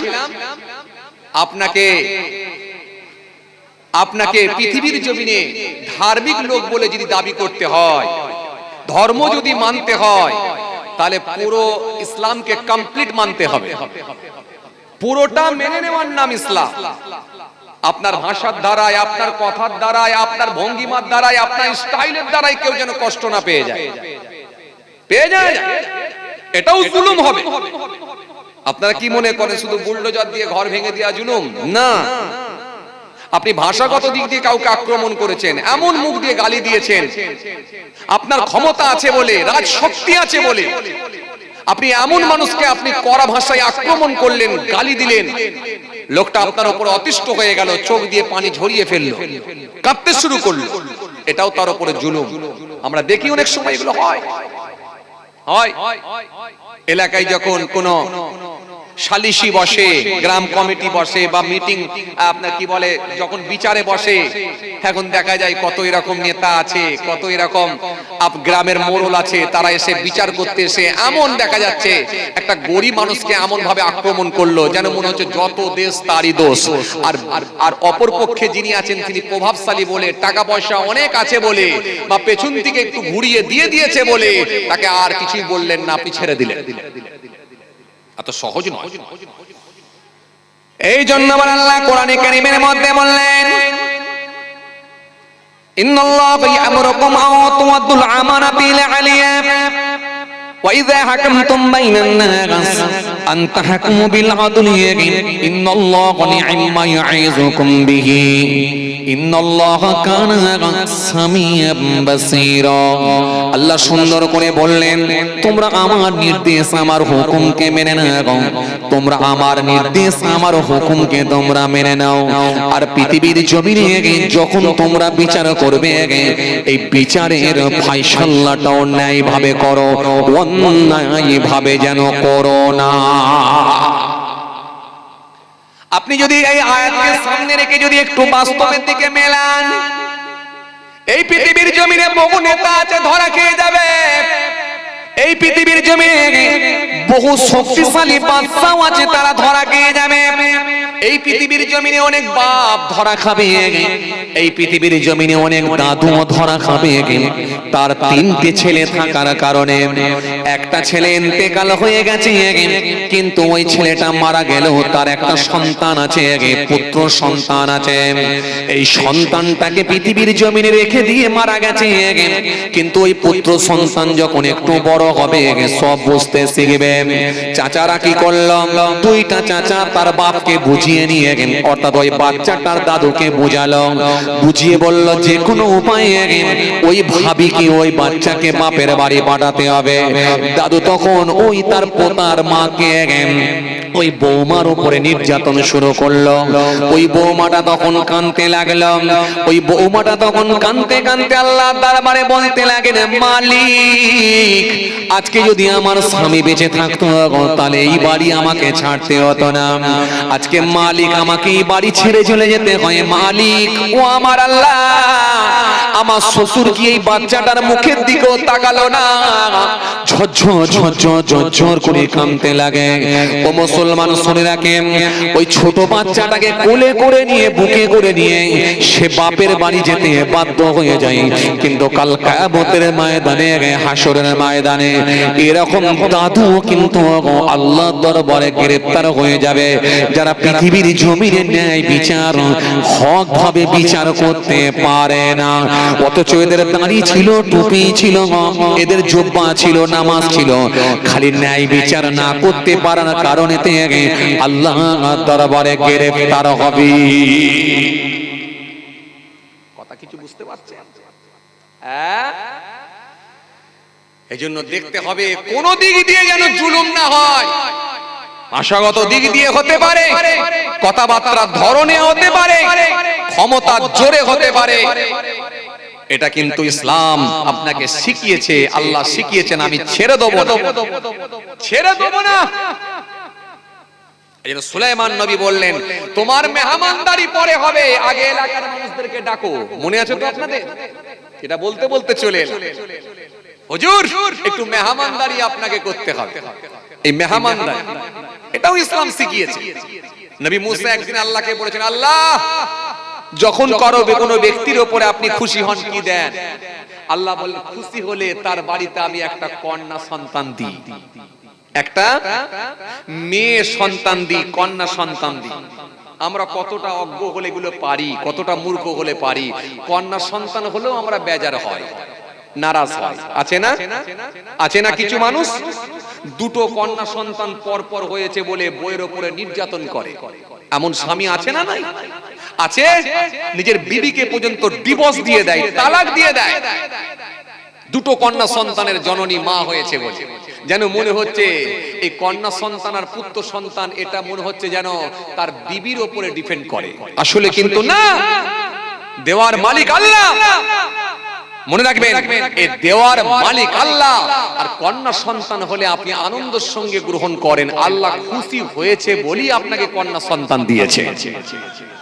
মুসা সালাম জিজ্ঞাসা করেন, আল্লাহ যখন কারোর উপরে খুশি হন কি দেন? আল্লাহ বলেন, খুশি হলে আমি তাকে একটা কন্যা সন্তান দান করি, একটা মেয়ে সন্তান হয় তার বাড়িতে। মেয়ে সন্তান হলে আমরা বেজা। কথা বলেন, দুটো মেয়ে হয়েছে, মুখ শুকিয়ে গেছে, আছে না? নাই জি, পরপর তিনটে মেয়ে হয়েছে, মুখ শুকিয়ে গেছে, রাগ রেগে গিয়ে চায়ের দোকানে বসে আছে, মুখ খুব ভুদা করে বসে আছে, একদম মুখে হাসি টাসি কিছু নেই, ঝিমিয়ে বসে আছে। পাড়ার ছেলেরা বন্ধুরা ওই রাস্তা দিয়ে যাচ্ছে, যেতে যেতে বলছে, দেখতে পেয়ে বলছে, কি হলো বন্ধু এরকম ঝিমিয়ে চায়ের দোকানে বসে আছিস কেন? অনেকক্ষণ ধরে তোকে দেখছি, তোর মুখে হাসি টাসি নেই, ব্যাপারটা কি? তোর মন টন খারাপ করে বলে, জানিস আর কি বলবো, তোর ভাবির আমার মেয়ে হয়েছে। মন খারাপ, তোর ভাবির মেয়ে হয়েছে। আবার ওই ছেলেটাই 3 বছর পরে ওই চায়ের দোকানে বসে ডবল পান একসঙ্গে ঢুকিয়েছে, দুটো পান একসঙ্গে মুখে দিয়ে আর মুখ নাড়াতে পারে না, হব হব করছে। পাড়ার ছেলে দিকে দেখতে পাচ্ছে, বন্ধু দিকে দেখতে পাচ্ছে, বন্ধু কি খাবি বল, কি খাবি বল বন্ধু। তখন বলছে কি ব্যাপার বল দেখিনি, আরে কি খাবি বল না, চা খাবি, কোল্ড ড্রিঙ্কস খাবি, সন্দেশ খাবি, আরে রাজভোগ খাবি, কি খাবি বল না খালি। তখন বলছে কি ব্যাপার বল দেখিনি, তোর মনে আজকে এত আনন্দ কিসের? তখন বুকটা চাপড়ে বলছে আমার একটা ছেলে হয়েছে। কথা মনে বুঝতে পারেন? তার মানে ছেলে হলে এর হয় আর মেয়ে হলে ভাবির হয়। কথা বুঝতে পারছেন? তার মানে কতটা মূর্খ, কতটা অজ্ঞ। তার মানে ওকে কি দিয়ে মারা দরকার বলেন দেখিনি? কাঁচা সরু কঞ্চি। বোঝেন আপনারা? ছোটবেলায় দেখেছেন প্রাইমারি স্কুলের বাচ্চাদেরকে আনন্দ দেওয়ার জন্য এবং মানুষকে আনন্দ দেওয়ার জন্য অনেক সময় আমরা ছোটবেলায় দেখতাম বলতো যেমন খুশি সাজো। তার মানে যে যেমন করে খুশি সেজে মানুষকে আনন্দ দেবে, মানুষ আনন্দ উপভোগ করবে, যেমন খুশি সাজো। কথা বুঝছেন না? আর একে কিভাবে পেটাতে হবে জানেন? সরু কঞ্চি 4-5 জন মিলে হাতে নিয়ে বলতে হবে যেমন খুশি মারো। কথা বুঝতে পারছেন না? এই যেমন খুশি মারো যদি বলা হয় তবে ব্যাটা ঠান্ডা হবে। বদমাইশি করার জায়গা পাওনি। কন্যা সন্তান হলে বেজার, আর ছেলে হলে বিরাট খুশি। আমি বলি ছেলে নয় রে বেটা, শোন লাঠি হয়েছে, লাঠি। তোকে পেটাবার জন্য একটা যন্ত্র তৈরি হয়েছে, লাঠি। তবে হ্যাঁ, সব ছেলে নয় আলহামদুলিল্লাহ। ধর্মীয় শিক্ষা যদি দিতে পারেন, কোরআন হাদিসের শিক্ষা যদি থাকে, হ্যাঁ আলহামদুলিল্লাহ, বুড়ো বয়সে তাহলে বাড়িতে বসে বসে খেতে পাবে। আর না হলে বুড়ো বয়সে আবার অনেক বাপেরাও জানে ছেলের ভাত পায় না, মেয়ের বাড়ি চলে যায় ঘন ঘন। আছে না? নাই জি, মেয়ের বাড়ি চলে যায়। মেয়ের বাড়ি গেলে একটু, মেয়ের বাড়িতে গেলে অনেকটা একটু যেন মনের দিক দিয়ে আনন্দ পায়। এই জন্য মেয়ে আছে ভাগ্যবান মনে করে। মুসা সালাম বলে আল্লাহ খুশি হলে কি দেন? আল্লাহ বলছে খুশি হলে তার বাড়িতে আমি একটা কন্যা সন্তান দিই। মুসা সালাম বলছে এরপরে যখন খুশি হন কি দেন? আল্লাহ বলছে এরপরে যখন খুশি হয় আমি আল্লাহ খুশি হলে তার বাড়িতে মেহমান পাঠাই, অতিথি পাঠাই। অতিথি মেহমান এলেও আমরা বেজার, নারাজ। 12:30টার সময় যদি মেহমান এসে যায় মাথাটা একটু চুলকে দিয়ে বলছে টাইম টেবিলের জ্ঞান নেই, যখন তখন এলি হলো। আছে না? নাই? আরে কথা বলছেন না কেন? আছে না? না এরকম আছে না? নাই? আরে বাবা মেহমান এসেছে তো কি হয়েছে, এক গিলাস লেবু পানি শরবত করে দেন না। সাদা ভাত হয়েছে, ঘরোয়া তরকারি হয়েছে, আপনি বলেন ভাই এক মুঠো খেয়ে যাবেন, আমার রেডি আছে সব। সাদা ভাত, ঘরোয়া তরকারি যা হয়েছে সেটাই দেবো, অন্য আপনার জন্য এক্সট্রা কিছু হচ্ছে না, যেটা বাড়িতে ছিল সেটাই হয়েছে। যদি সে টাইম থাকে খেয়ে যাবে, আর টাইম না থাকলে বলবে না ভাই আপনি শরবতটা খাইয়েছেন, এটি আলহামদুলিল্লাহ, আল্লাহ করলে কোনোদিন খাবো। মনের দিক দিয়ে সে দোয়া করতে করতে আপনার জন্য যাবে। আর আমরা তো এত চালাক, খাই রে হাই, গেটের বাইরে পার করে দিয়ে বলছি একটু খেয়ে গেলে হতো তো। কথা বলে না, এরকম লোক নেই? বিশাল চালাক, সব জায়গায় চালাক। একটা ডাক্তারখানায় গেলেও লাইনের আগে ঢুকে যাবে। কথা বলে না। একটা এটিএমে টাকা তুলতে গিয়ে বলে ভাই তুমি কোন বাসে করে এলে বলো তো? বলে আমি তো এই 16-20 বাস ধরে এলাম। ও বাসটা আজকে খুব কম চলছে বুঝলে। কথা বলতে বলতে ওকে পিছনে ফেলে দিয়ে আগিয়ে চলে গেল। মারাত্মক জিনিস রে ভাই, মানুষ যে কি ডেঞ্জার, পুরি সর্বনাশ। এই জন্য যে যত বেশি চালাক হবে সে তত বেশি মার খাবে আল্লাহর দরবারে, তত বেশি মার খাবে যে যত বেশি চালাক হবে। আর খুব সহজ সরল ভাবে যে জীবন যাপন করবে, মানুষ তাকে ঠকিয়েছে কিন্তু সে ঠকে গেছে, কাউকে ঠকায়নি। চেষ্টা করেছে যাতে করে না ঠকি, কিন্তু তারপরেও ঠকেছে কিন্তু কাউকে ঠকায়নি। সহজ ভাবে জীবন যাপন করেছে, আল্লাহর কাছে খুব সহজে জান্নাতে যাবে। আর যত বেশি চালাকি করবে, যত বেশি বদমাইশি করবে, তত বেশি আল্লাহর কাছে মার খাবে। চালাকিটা বুঝতে পারছেন? কিছু কিছু লোক নিজেকে বিরাট চালাক মনে করে। বিচার করতে এসেছে, সালিসি বসেছে, সেখানে এসে যখন লোকটা হাউমাউ করে কাঁদছে, বলছে যা কি করবি, আর যাক অন্যায় করে ফেলেছে, যাক ছেড়ে দে, ছেড়ে দে। সে বেচারা মন টন খুশি হয়ে চলে গেল। ও বাবা, ও লোক ফের পঞ্চায়েতে গিয়ে বলছে ছেড়ে কি দিবি রে, আছলা বাঁশ দিয়ে দে, 20,000 টাকা জরিমানা কর। দুদিন পরে দেখা যাচ্ছে আবার তাকে ফোন করে বলছে ভাই একটু পঞ্চায়েতে এসে দেখা করবে, নেতা বাবু বলে দিয়েছে একটু পঞ্চায়েতে এসে দেখা করতে হবে। তার মানে এ হচ্ছে সামনে একরকম, পেছনে এটাই হচ্ছে মুনাফিকের আলামত। ওয়াইযা লাকুল্লাযীনা আমানু ক্বালু আমান্না ওয়াইযা খালাউ ইলা শায়াতিনহিম ক্বালু ইন্না মাআকুম ইন্নামা নাহনু মুস্তাহজিউন। আল্লাহ বলে দিয়েছে ছাড়বো না আমি। চলেন ভাইরা আমার, বলতে গিয়ে সময় লেগে যাচ্ছে। আমার দিনদার ইমানদার নেক আল্লাহ ভাইরা, ওয়াজ মাহফিলটা বর্তমানে এমনি খুব বেশি বেশি হচ্ছে। ওয়াজ শোনার ব্যবস্থাপনাটাও অনেক উন্নত মানের হয়ে গেছে। প্রত্যেকের পকেটে পকেটে এখন মোবাইল ফোন, অ্যান্ড্রয়েড ফোন এসে পৌঁছে গেছে। তো সুতরাং আমরা সব তথ্য এখন হাতের মুঠোয় পেয়ে যাচ্ছি। গোটা পৃথিবী আপনার এখন হাতের মুঠোয়। তো সেই জন্য ওয়াজ শোনার যে অভাবটা ছিল সেটা আর নাই, সেটা পূরণ হয়ে গেছে। এবারে পরিপূর্ণভাবে মেনে নেওয়ার লোক দরকার। পরিপূর্ণভাবে যদি মেনে নিতে পারি আমরা, নিশ্চিতভাবে আমরা আল্লাহর কাছে বেনিফিট পাবো, নিশ্চিতভাবে আমরা সওয়াবের হকদার হব। আর পরিপূর্ণভাবে যদি মেনে নিতে পারি, নিশ্চিতভাবে আমার আল্লাহর ওয়াদা আছে, আমি তোমাদেরকে আমার দয়ার জান্নাত দেব। এই জন্য কোরআন শরীফের মধ্যে আল্লাহ রাব্বুল আলামিন বলেছেন, ইয়া আইয়ুহাল্লাযীনা আমানু দুখুলু ফিস-সিলমি কাফা। হে ঈমানদারেরা, তোমরা সম্পূর্ণভাবে ইসলামের মধ্যে দাখিল হও। ফিস-সিলমি, ইসলামের মধ্যে, কাফা, সম্পূর্ণভাবে, পরিপূর্ণভাবে ঢোকো, যাতে করে তোমাদের ভেতরে কোনো ত্রুটি না থাকে। ওয়ালা তাত্তাবিউ খুতুওয়াতিশ শাইতান, শয়তানের পথ তোমরা ধরবে না, অনুসরণ করো না। ইন্নাহু লাকুম আদুকুম মুবিন, নিশ্চয় সে হলো তোমাদের প্রকাশ্য শত্রু, প্রকাশ্য দুশমন। এজন্য শয়তান থেকে বেঁচে পরিপূর্ণভাবে ইসলামের মধ্যে দাখিল হওয়ার নাম হলো মুমিন, ঈমানদার। আর যদি হতে পারো, নিশ্চিতভাবে আমি আল্লাহ তোমাদেরকে আমার প্রিয় বান্দা হিসাবে আমি কবুল করে নেব। ভাইরা আমার, বন্ধুরা আমার, সাথী মহব্বতের ভাইরা, এই জন্য সম্পূর্ণভাবে ইসলামের মধ্যে দাখিল হওয়া, পরিপূর্ণভাবে ইসলামের মধ্যে দাখিল হওয়া, এটা আপনাকে দেখে নিতে হবে। এটা আপনাকে দেখে নিতে হবে। শুধু যে মুখে দাঁড়িয়ে আর মাথায় টুপি, বড় জুব্বা লাগালাম মানি ধর্মের পরিপূর্ণভাবে মেনে নিতে পারলাম, এমনটা কিন্তু নয়। এজন্য কোরআন শরীফের মধ্যে আল্লাহ পাক ফের অন্য জায়গায় আয়াত দিলেন, ইয়া আইয়ুহান নাসু উবুদু রাব্বাকুমুল্লাযী খলাকাকুম ওয়াল্লাযীনা মিন ক্বাবলিকুম লাআল্লাকুম তাত্তাকুন।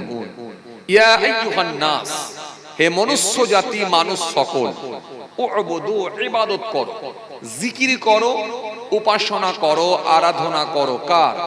রব্বাকুম, তোমার রবের, তোমার আল্লাহর, তোমার স্রষ্টার, তোমার মালিকের। মালিকের ইবাদত করো, রবের ইবাদত করো। উপাসনা, আরাধনা, বন্ধনা কার? মালিকের। করলে কি হবে?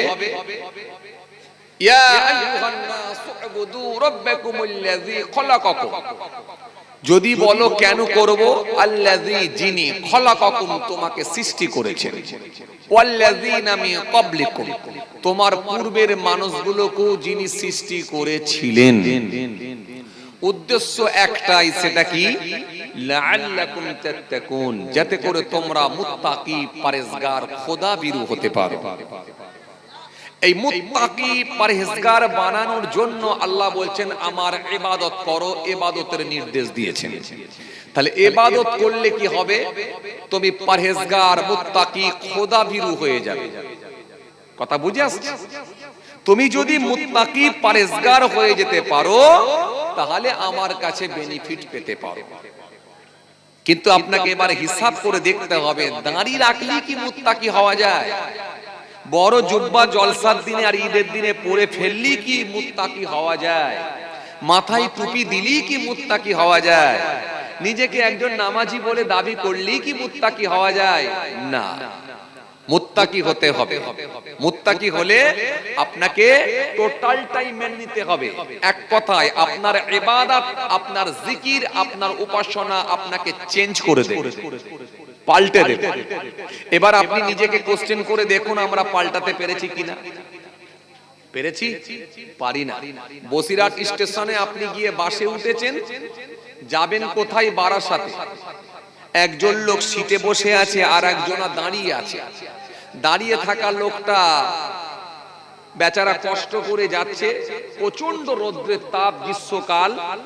দাঁড়িয়ে থাকা লোকটার গোটা শরীর ঘেমে গেছে। ঘেমে যাওয়ার পরে লোকটার কপাল থেকে এক ফোঁটা ঘাম বসে থাকা ব্যক্তির কোলে গিয়ে পড়ে গেল। যেই বসে থাকা ব্যক্তির কোলে গিয়ে পড়ে গেল এক ফোঁটা ঘাম, বসে থাকা ব্যক্তিটা তখন রাগান্বিত হয়ে রেগে গিয়ে বলছে, এই যে ভাই, ঘাম পড়ছে। তখন দাঁড়িয়ে থাকা লোকটা আরেকটু বেশি রাগান্বিত হলো বা রেগে গেল, আরেকটু বেশি উত্তেজিত হয়ে বলল, কি করব, ঘাম পড়ছে তো খেয়ে নেবো নাকি? তখন ওই লোকটা, বসে থাকা লোকটা বলছে, এই যে তোমার ঘাম তোমাকে খেতে হবে, অন্যজন নয়। তখন দেখা যাচ্ছে এই বসিরহাট থেকে নিয়ে বারাসাত পর্যন্ত যেতে যেতে একটা বাসের মধ্যে একটা এমন জায়গায় এমন সিচুয়েশন তৈরি হয়ে গেল, এই দুজনার ভেতরে ঝগড়া ঝাঁটি অশান্তির একটা বিরাট জায়গা তৈরি হলো, হয়ে গিয়ে একটা বিশৃঙ্খলা তৈরি হলো, একটা ভেতরে অশান্তির পরিবেশ তৈরি হয়ে গেল, শুধু এক ফোঁটা কপালের ঘাম পড়াকে কেন্দ্র করে। তখন আপনাকে বুঝে নিতে হবে, আপনার মধ্যে যদি শিষ্টাচার না আসে, আপনার মধ্যে যদি নম্রতা না আসে, আপনার মধ্যে যদি ভদ্রতা না আসে, আপনার মধ্যে যদি উদারতা না আসে, আপনার মধ্যে যদি শিষ্টাচার না আসে, তখন আপনাকে বুঝতে হবে ধর্ম আপনি করছেন বটে, কিন্তু ধর্মের বিধান আপনি এখনো মানতে পারেননি। ধর্ম করছেন কিন্তু ধর্মের বিধান এখনো মানতে পারেন। বর্তমান সময়ের দিকে যদি লক্ষ্য করে দেখি, তাই হচ্ছে। কি মুসলিম সমাজের কিছু নেতা, কি অমুসলিম কিছু নেতা, তাদের যে ব্যবহার, তাদের যে কথাবার্তার ধরন, তাদের যে ভঙ্গিমা, তাদের যে স্টাইল, আমাদেরকে এগুলো হতভম্ব করে দেয়, অবাক করে দেয় যে এরা নেতা নাকি না কোনো গন্ডা, কোনো মাস্তান। কেউ বলে মেরে উড়িয়ে দেব, কেউ বলে উল্টো দিকে পা ঝুলিয়ে দিয়ে খালি সোজা করব, কেউ বলে ভাগীরথীতে ভাসিয়ে দেব, কেউ আবার বলে এখান থেকে সব তাড়িয়ে দেব। এগুলো হচ্ছে নেতাদের ভাষণ।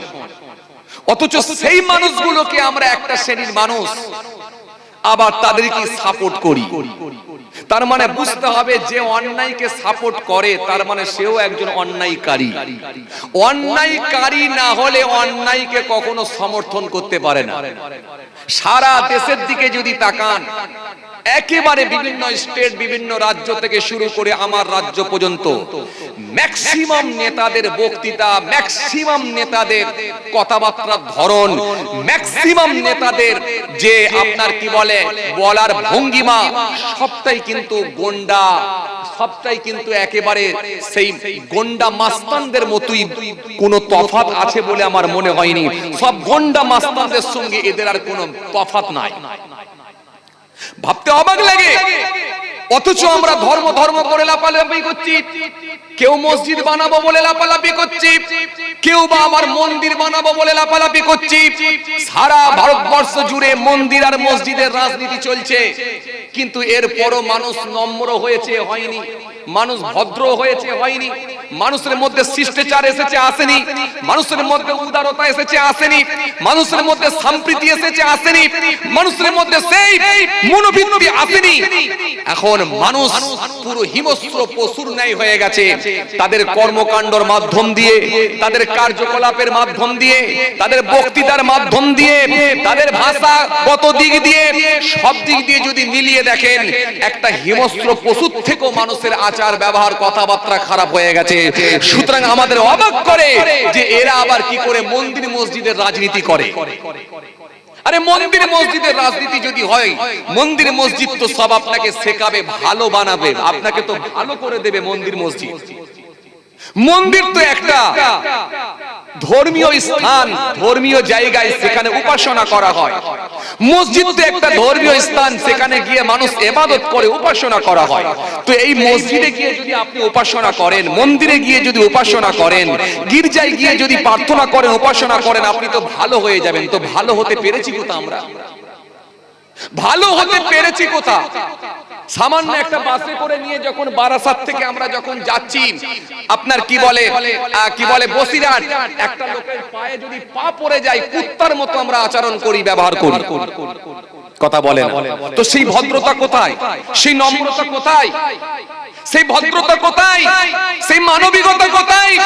সেই মনুষ্যত্ব কোথায়? সেই নম্রতা কোথায়? সেই উদারতা কোথায়? সেই শিষ্টাচার কোথায়? যেন মনে হচ্ছে সব বিলুপ্ত হয়ে গেছে, শেষ হয়ে গেছে, হারিয়ে গেছে। কথা ঠিক কিনা ভুল বলেন? নম্রতা, ভদ্রতা, জি, শিষ্টাচার, জি, সেই উদারতা, সব এগুলো যেন হারিয়ে গিয়ে ফলে এখন বেরিয়ে আসছে হিংসা, মারামারি, খুনোখুনি, মেরে ফেলা, কেটে ফেলা, খুনোখুনি করা, সেই যে কর্কশ ভাষায় কথা। তার মানে সব মিলিয়ে বলে দেয়, একটা জিনিস প্রমাণ করে, ধর্মকে সামনে রেখে কিন্তু মানুষ আজকে হিংস্র প্রাণীর থেকেও খারাপ হয়ে গেছে। অথচ ধর্ম করছে মানুষ।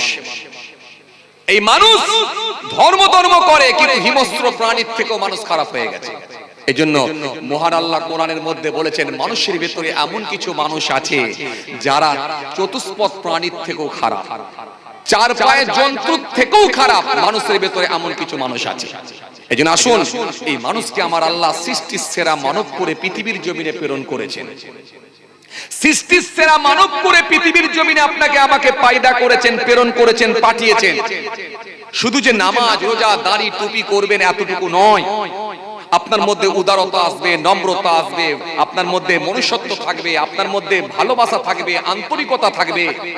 আপনাকে হিংসা বিসর্জন দিতে হবে, আপনাকে অহংকার বিসর্জন দিতে হবে, আপনাকে রিয়া বিসর্জন দিতে হবে, আপনাকে প্রতিহিংসা বিসর্জন দিতে হবে, আপনাকে পরচর্চা বিসর্জন দিতে হবে, আপনাকে গীবত বিসর্জন দিতে হবে, আপনাকে অন্যায় মুক্ত জীবন তৈরি করতে হবে। তবেই কিন্তু আপনি লাআল্লাকুম তাত্তাকুন, এই মুত্তাকির জায়গায় আসতে পারবেন। ভাইরা আমার, বন্ধুরা আমার, সাথী মহব্বতের ভাইরা, আজকে সেই দয়া, মায়া, ভালোবাসা, মনুষ্যত্ব সব শেষ। একটা মানুষ যদি রাস্তায় পড়ে যদি তর পায়, যদি হার্ট অ্যাটাক করে লোকটা, কিংবা স্ট্রোক হয়ে যায়, রাস্তায় পড়ে যদি কাতলা মাছের মতো তর পায়, তাকে পানি দেওয়ার লোক নাই। বেশিরভাগ লোকই দেখে আর পালিয়ে যায়, পানি দেওয়ার লোক নয়। আবার এমনও লোক আছে যেতে যেতে বলে, ও গ্যাঁজা খেয়ে পড়ে আছে, চল বেরিয়ে চল। তাকে যে পানি দেওয়া, তাকে যে একটু হসপিটালে পাঠানোর ব্যবস্থা করা, এই লোকগুলো আস্তে আস্তে যেন সব হারিয়ে যেতে চলেছে। কিন্তু আজ থেকে আপনি 20 বছর, 30 বছর, 20 বছর পিছিয়ে যান, 20 বছর যদি পিছিয়ে যান, 30 বছর যদি পিছিয়ে যান, আপনি মিলিয়ে দেখে নেবেন, এত দেশ আপডেট হয়নি, মানুষ এত উন্নতি করতে পারেনি, এত টেকনোলজি আসেনি, মানুষ এত উন্নতি করতে পারেনি, প্রত্যেকটা মানুষের হাতে হাতে ফোন আসেনি, মানুষ এত অ্যাডভান্স হতে পারেনি। কিন্তু মানুষের মধ্যে নম্রতা ছিল, ভদ্রতা ছিল, শিষ্টাচার ছিল, নবিয়ানা আদর্শ ছিল, নবিয়ানা সিস্টেমে তারা চলতে পারত। একটা মানুষ আর একটা মানুষের প্রতি একটা আন্তরিকতা ছিল, ভালোবাসা ছিল, মার্জিত ভাষায় কথা বলতে পারত, মানুষের সঙ্গে মানুষ কথা বললে নরম ভাষায় কথা বলতো। এগুলো কিন্তু 20-30 বছর আগে ছিল। 20-30 বছর আগে যদি পিছিয়ে যান, আমার মুরব্বী বাবাজিরা ভালো বলতে পারবে, এগুলো ছিল। আজকে এগুলো সব শেষ হতে চলেছে। এজন্য আমি অনুরোধ করব, হিন্দু হন, মুসলমান হন, খ্রিস্টান হন, শিখ হন, ইসাই হন, যাই হন না কেন, প্রত্যেকটা কমিউনিটির মানুষকে, প্রত্যেকটা আপনার কি বলে, আপনার প্রত্যেকটা ধর্মের মানুষকে আগিয়ে আসতে হবে, মানুষ হয়ে জীবন যাপন করতে হবে। এই শিক্ষাটাই কিন্তু কোরআন দিয়েছে। দুটো একটা যদি ইসলাম ধর্ম অবলম্বী বলে নিজেকে দাবি করে যদি অন্যায় কাজের সঙ্গে সম্পৃক্ত হয়, তাহলে আপনি ইসলাম ধর্মকে কিন্তু কুলসিত করতে পারবেন না। দুটো একটা অমুসলিম ভাই, তারা যদি অন্যায় কাজের সঙ্গে সম্পৃক্ত হয়, কোথাও যদি পিটিয়ে মুসলমানকে হত্যা করে, বল জয় শ্রীরাম, নাহলে পিটিয়ে মারবো, যদি হত্যা করে, আপনি কিন্তু টোটাল সনাতন ধর্মকে খারাপ বলতে পারবেন না। আপনি খ্রিস্টান ধর্মকে খারাপ বলতে পারবেন না কেন? প্রত্যেকটা ধর্মই শিখিয়েছে মানবতার কথা, প্রত্যেকটা ধর্মই শিখিয়েছে শিষ্টাচারের কথা, প্রত্যেকটা ধর্মই শিখিয়েছে ঐক্যের কথা, প্রত্যেকটা ধর্মই বলেছে ভালোবাসার কথা। কিন্তু এটা আমরা মানতে পারি না, করতে পারি না, এটা আমাদের ব্যর্থতা। কিন্তু মনে রাখবেন প্রত্যেকটা ধর্মেই আপনাকে ভালোবাসার কথা বলেছে। জি, এইজন্য কাজী নজরুল ইসলাম তিনিও বলেছেন, ভারতবর্ষ আপনার কি বলে বিশ্বকবি রবীন্দ্রনাথ ঠাকুর তিনিও বলেছেন, রাজা রামমোহন রায় তিনিও বলেছেন, জি শ্রী রামকৃষ্ণ দেব তিনিও বলেছেন। প্রত্যেকটা মনীষী একই বার্তা, একই কথা, একই আপনার বার্তা মানুষের সামনে দিয়েছেন, মানুষ হয়ে মানুষকে ভালোবাসো। এইজন্য মানুষ হয়ে মানুষকে ভালোবাসতে হবে। আপনার মধ্যে সেই আন্তরিকতা থাকবে। ওটা মানুষ, ধর্ম আলাদা হতে পারে, যে যা ধর্ম সে তার করবে, এতে আপত্তি নাই। আমার কোরআনও সেটা বলেছে, লাকুম দীনুকুম ওয়ালিয়া দীন। তুমি তোমার ধর্ম করো, ওকে ওর ধর্ম করতে দাও। তো তুমি কেন বলতে যাবে ভাগীরথীতে ভাসিয়ে দেবো? আর তুমি কেন বলতে যাবে উল্টো দিকে পা করে দিয়ে ঝুলিয়ে সোজা করব? এটা কেন বলতে যাবে? তুমি কেন বলতে যাবে মেরে সব গঙ্গায় ভাসিয়ে দেবো? তুমি কেন বলতে যাবে এখান থেকে জিহাদিগুলোকে সব তাড়িয়ে বের করব? কেন এই লড়াই, কেন এই সংঘাত, কেন এই প্রতিহিংসা? এগুলো থেকে আমাদেরকে বেরিয়ে আসতে হবে, না হলে মনে রাখবেন আগামী দিন কিন্তু আরো খুব খারাপ জায়গায় যাবে। মানুষ হিসাবে মানুষকে ভালোবাসুন, সে হিন্দু হোক, মুসলমান হোক, শিখ হোক, ইসা হোক, যাই হোক না কেন, যে কোনো ধর্মের হোক না কেন, মানুষ হিসাবে মানুষকে ভালোবাসতে শিখুন। এটা আপনারই পাশের মানুষ।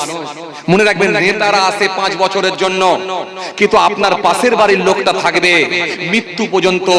সে যেখানেই থাকেন না কেন, যেখানে রামের বাস সেখানে রহিমের বাস, যেখানে জয়দেবের বাস সেখানে জয়নালের বাস, যেখানে সত্তারের বাস সেখানে মধুর বাস। এইভাবে ভারতবর্ষের সংস্কৃতি, এই ভারতবর্ষের কালচার যুগ যুগ ধরে হয়ে আসছে। কিন্তু আজকে নেতারা, কিছু মানুষ তারা উগ্র হয়ে যাবার কারণে কিছু মানুষের জন্য এই ভারতবর্ষের সংস্কৃতি নষ্ট হচ্ছে, ভারতবর্ষের কালচার নষ্ট হচ্ছে। অনুরোধ করব প্রত্যেকটা ধর্মের মানুষকে, আমি অনুরোধ করব মিলেমিশে থাকুন, মিলেমিশে থাকুন, সম্প্রীতি বজায় রাখুন। এইজন্য জি, এইজন্য আপনাদের জানা আছে বিশ্বকবি রবীন্দ্রনাথ ঠাকুর তিনি কলকাতার রাজপথে তিনি রাখি পরিয়ে দিয়ে সম্প্রীতি বাড়িয়ে দিয়েছিলেন। তাই আপনাদের জানা আছে কাজী নজরুল ইসলাম তিনি বলেছিলেন, মোরা এক বিন্দে দুইটা কুসুম, হিন্দু মুসলমান, মুসলিম তার নয়নমণি, হিন্দু তাহার প্রাণ। এটা শিখিয়ে দিয়ে গেছেন, বলে দিয়ে গেছেন। এইজন্য মনে রাখবেন সেই কথাকে মাথায় রেখে আমাদের চলতে হবে। যারা অশান্তি লাগাবার চেষ্টা করে তাদের থেকে দূরে থাকুন। নেতারা আসে 5 বছরের জন্য, কিন্তু আপনার পাশের বাড়ির মানুষটা থাকবে মরণ পর্যন্ত। সুতরাং মনে রাখবেন এই সম্প্রীতি, এই ভালোবাসা, এটা ধরে রাখা হলো আমাদের দায়িত্ব, আমাদের কাজ। শুধু মন্দির করলে হবে না, আর মসজিদ করলে হবে না, গির্জা করলে হবে না। আপনার গির্জা, আপনার মসজিদ, আপনার মন্দির আপনাকে যেটা শিখিয়েছে সেটা মেনে চলার চেষ্টা করুন। কি কথা ঠিক বলছি না ভুল বলছি? হ্যাঁ, মানুষ হিসাবে মানুষকে ভালোবাসতে শিখুন। আরে মানুষ তো দূরের কথা, একটা প্রাণীকে আপনি কষ্ট দিতে পারবেন না, একটা প্রাণীকে আপনি কষ্ট দিতে পারবেন না। এটাও ইসলাম শিখিয়েছে আপনাকে। একটা প্রাণীর উপর আপনি জুলুম করতে পারবেন না, কষ্ট দিতে পারবেন না, এটাও ইসলাম আপনাকে শিখিয়েছে। পারবেন না। এই দয়া, এই ভালোবাসা, এটা আমার নবী আমাদেরকে শিখিয়ে দিয়ে গেছেন। জি, এই শিক্ষাটা আমার রাসূলুল্লাহ আমাদেরকে দিয়ে গেছেন। জি, আপনি ইসলাম ধর্মের মানুষ হলে আপনার মধ্যে দয়া থাকবে, মায়া থাকবে, দয়া থাকবে, মায়া থাকবে, আপনার মধ্যে আন্তরিকতা থাকবে। মানুষকে তো কষ্ট দেওয়া দূরের কথা, একটা প্রাণীকে পর্যন্ত কষ্ট দিতে পারবেন না। ভাইরা আমার, বন্ধুরা আমার, সাথী মহব্বতের ভাইরা, হাদিস পাকের মধ্যে পাওয়া যায় হযরতে আবু হুরায়রা রাদিয়াল্লাহু তাআলা আনহু থেকে বর্ণিত একটা হাদিস এসেছে। জি, আল্লাহ রাসূল সাল্লাল্লাহু আলাইহি সাল্লাম জি তিনি সুন্দর করে জানিয়েছেন। হযরতে আবু হুরায়রা রাদিয়াল্লাহু তাআলা আনহু থেকে বর্ণিত হাদিস, আল্লাহ নবী সাল্লাল্লাহু আলাইহি সাল্লাম সুন্দর করে জানালেন। ভাইরা আমার, কিতাবের মধ্যে পাওয়া যায় তৎকালীন সময়ে এক ব্যক্তি রাস্তার উপর দিয়ে হেঁটে হেঁটে হেঁটে হেঁটে যাচ্ছেন। মানুষটি অত্যন্ত পিপাসায়, তেষ্টায়, পিপাসায় কাতর হয়ে পড়ল। পিপাসায় যখন কাতর হয়ে পড়েছে, লোকটি তখন পানির অন্বেষণ করতে লাগলো, খুঁজতে লাগলো কোথায় গেলে একটু পানি পাবো, পানি কোথায় গেলে একটু পানি পাবো। হে তরুণিয়া নওজোয়ান যুবকেরা, হে আমার মুরব্বিয়ানেরা, বাবা রাসূলকে দেখে তৎকালীন সময়ে এরকম অ্যাভেলেবেল সাবমার্সিবল কল ছিল না, এরকম ভাবে দোকানের ব্যবস্থাও ছিল না। ঘন ঘন ঘন ঘন এরকম 2 কিলোমিটার 4 কিলোমিটার ছাড়া বাজারও ছিল না, এত ভালো ভালো দোকানও ছিল না, এত সুন্দর সুন্দর দোকানও ছিল না। 2-4 কিলোমিটার ছাড়া ছাড়া বাজারের ব্যবস্থাও ছিল না। তৎকালীন সময়ে মানুষকে বড় কষ্ট করে জীবন যাপন করতে হতো। রাস্তাঘাট এত উন্নত মানের ছিল না। এক জায়গা থেকে আর এক জায়গা যেতে হলে মরুভূমির বালুর উপর দিয়ে যেতে হতো। তৎকালীন সময়ে যদি এক জায়গা থেকে আরেক জায়গায় যেতে হতো, ঘন জঙ্গলের মধ্য দিয়ে, কোথাও আবার পাহাড়, কোথাও পাহাড় পর্বতের ঘেঁষা, এই বড় কষ্ট করে এক জায়গা থেকে আরেক জায়গায় যেতে হতো। এক জায়গা থেকে আরেক জায়গা যাওয়া বড় কঠিন ছিল। তৎকালীন সময় এরকম অ্যাভেলেবেল দোকানদারির ব্যবস্থা ছিল না, এরকম বড় বড় বাড়ি ছিল না, এরকম উন্নত মানের সুন্দর সুন্দর গাড়িও ছিল না। হাঁটা পথ, এক জায়গা থেকে আরেক জায়গায় যেতে হলে হেঁটে হেঁটে যেতে হতো। কখনো কখনো আবার উটের পিঠে সওয়ার হয়ে যেতে হতো। যাতায়াতটা কিন্তু বড় কঠিন ছিল। লোকটি যখন মরুভূমির বালুর উপর দিয়ে হেঁটে হেঁটে হেঁটে হেঁটে চলে যাচ্ছে, মানুষটি অত্যন্ত পিপাসায় কাতর হয়ে পড়ল। কোথায় গেলে একটু পানি পাবো, কোথায় গেলে আমার তেষ্টাটা নিবারণ করবো, কোথায় গেলে একটু পানি খেয়ে পানির তৃপ্তি স্বাদ মেটাবো, এই পানির অন্বেষণ করতে লাগলো, পানি খুঁজতে শুরু করলো। আজকের দিনে তো আপনি ঘন ঘন এখন বাজার পাবেন, তাই না? ভ্যাবলা স্টেশনের সামনে কত দোকান। চলে গেলেন একটা মিষ্টির দোকানে কি একটা চায়ের দোকানে, গিয়ে ঘাট ঘাট করে একটু পানি খেয়ে নিলেন, পানি খেয়ে বেরিয়ে গেলেন। সে বসে হোক দাঁড়িয়ে হোক পানি পান করলেন, করলে ঝামেলা মিটে গেল, খেয়ে নিয়ে বেরিয়ে গেলেন। আবার দেখা যাচ্ছে কি বলে, ভ্যাবলা স্টেশন ছেড়ে সামনে বসিরহাট মোড়, সেখানে দেখা যাচ্ছে আবার দোকানদানির ব্যবস্থা আছে। আবার সামনে দেখা যাচ্ছে সেখান থেকে কিছুটা গেলে আবার সামনে বাজার, সেখানেও দেখা যাচ্ছে দোকানদারির ব্যবস্থা আছে। তো পানির তেষ্টা পিপাসা আপনি নিবারণ করার জায়গা অনেক পেয়ে যাবেন, কিন্তু তৎকালীন সময় এটা ছিল না। মানুষটি যখন পিপাসায় কাতর হয়ে পড়েছে, লোকটি বড় চিন্তিত হয়ে পড়ল, কোথায় গেলে একটু পানি পাবো। এই পানির জন্য মানুষটি খোঁজ নিতে লাগলো, অন্বেষণ করতে লাগলো, খুঁজে খুঁজে বেড়াতে লাগলো। কিছু দূর যাওয়ার পরে লোকটি একটি কূপ দেখতে পেল, একটি কুয়া দেখতে পেল। মনে মনে ভাবলো, এই কূপ থেকে পানি পান করব, এই কূপ থেকে আমি পানি পান করে ক্ষুধার যন্ত্রণা নিবারণ করব। সামনে একটা কূপ দেখতে পেয়েছে, কুয়া। ওই কুয়ার সামনে গিয়ে লোকটি একটা পাত্র নিয়ে কোন রকমে পানি একটু তুললেন, তুলে পানি পান করলেন। পানি পান করে তার তেষ্টা নিবারণ করলেন, জানটা ঠান্ডা হলো। পানি পান করে লোকটি মুখটা একটু ঘুরিয়ে দেখেন, একটা কুকুর পিপাসায় কুকুরটাও হাঁপাচ্ছে, এমনকি তার জিহ্বাটা বড় বের করে জমিনটা পর্যন্ত জিভ দিয়ে চাটতে শুরু করেছে। লোকটি বুঝতে পেরেছে, একটু আগে যেমন আমার পিপাসা লেগেছিল, এখন ঠিক ঠিক কুকুরের সিচুয়েশন, সেই অবস্থা হয়েছে, সেই সিচুয়েশন হয়েছে, সেই অবস্থা হয়েছে। এখন কুকুরটাও পিপাসায় কাতর হয়ে পড়েছে। লোকটি ওই পাত্র থেকে একটু পানি তুলে কুকুরটার মুখে দিতে লাগলেন। কুকুরটার মুখে যখন পাত্র থেকে পানি তুলে দিয়েছেন, দেওয়ার পরে দেখা যাচ্ছে ওই কুকুরটা পানি পান করলো, পানি পান করে সে তার তেষ্টা নিবারণ করে কুকুরটি ছুটে চলে গেল, বেরিয়ে গেল। লোকটি অত্যন্ত খুশি হয়ে গেল, হয়ে গিয়ে মানুষটি তার কাজে বেরিয়ে গেল।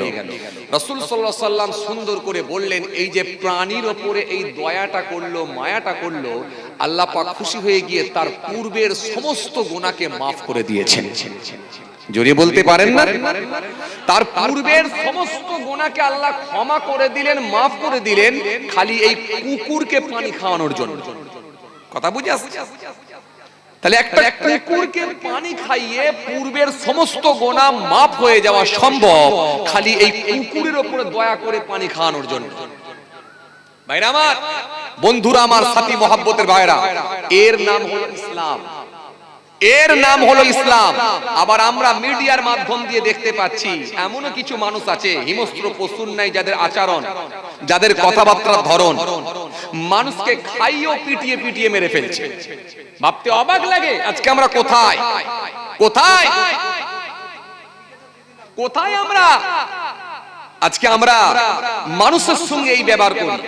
অথচ রাসূল বললেন ওই কুকুরটাকে পানি খাওয়ানোর জন্য তার পূর্বের সমস্ত গুনাহকে আল্লাহ মাফ করে দিলেন, ওই লোকটা খালি এই প্রাণীর উপরে দয়া করার জন্য। তাহলে একটা প্রাণীর উপরে দয়া করলে আল্লাহ কত খুশি হয়। হে তরুণী নওজওয়ান যুবকেরা, হে ভাই মুরব্বিরা, বাবা রাসূল কে দেখে সংক্ষেপে বলে হযরত সুলাইমান নবী বললেন, কুকুরকে তাহলে তোমরা হত্যা করো না, কুকুরকে যেন মেরো না। দ্বিতীয় নাম্বার হলো কবুতরকে তোমরা যেন হত্যা করবে না, কবুতরকে তোমরা যেন মেরে দিও না। কেন কবুতরকে না মারার একটা কারণ আছে। কবুতরকে তোমরা হত্যা করবে না, কবুতরকে তোমরা মেরো না। আমি সুলাইমান বলি কুকুরকে যেন তোমরা হত্যা করো না। দ্বিতীয় নম্বরে কবুতরকে তোমরা, পায়রাকে যেন হত্যা করো না, পায়রাকে মেরো না। পায়রা বোঝেন তো আপনারা? কোনদিন কি পায়রার গোশত খেয়েছেন নাকি? খেয়েছেন? হ্যাঁ, চাচা বলছে অনেকে খেয়েছে, আমি খাইনি। চাচা খাননি না? আমিও খেতে পারিনি ভাই, যদিও হালাল খাবার। হালাল নয় যেটা। দেরি হয়ে যাচ্ছে নাকি? দেরি হয়ে যাচ্ছে, ছেড়ে দিই।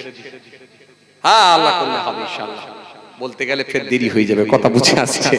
এই একটা একটা করে বললে আবার দেরি হয়ে যাবে, সময় কম, বুঝতেই পাচ্ছেন। আল্লাহ নিয়ে এলে আবার আলোচনা হবে ইনশাআল্লাহ। সবাই আমার জন্য দোয়া করবেন।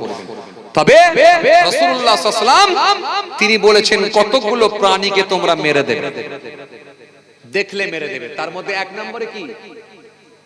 হ্যাঁ,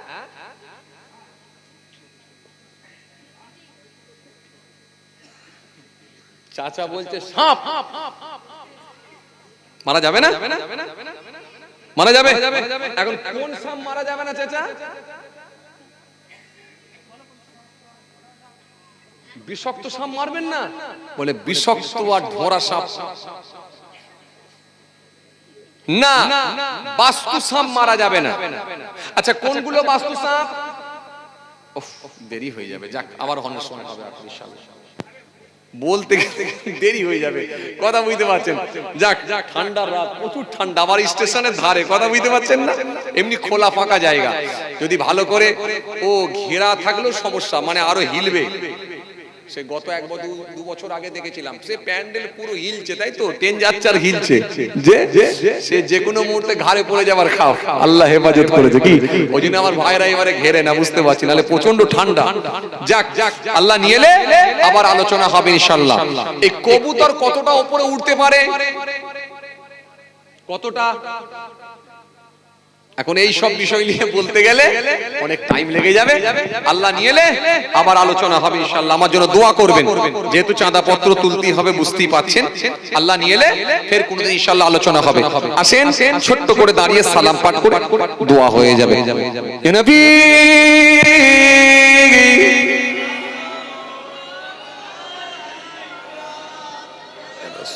সাল্লাল্লাহু আলাইহি কুতে বিলাল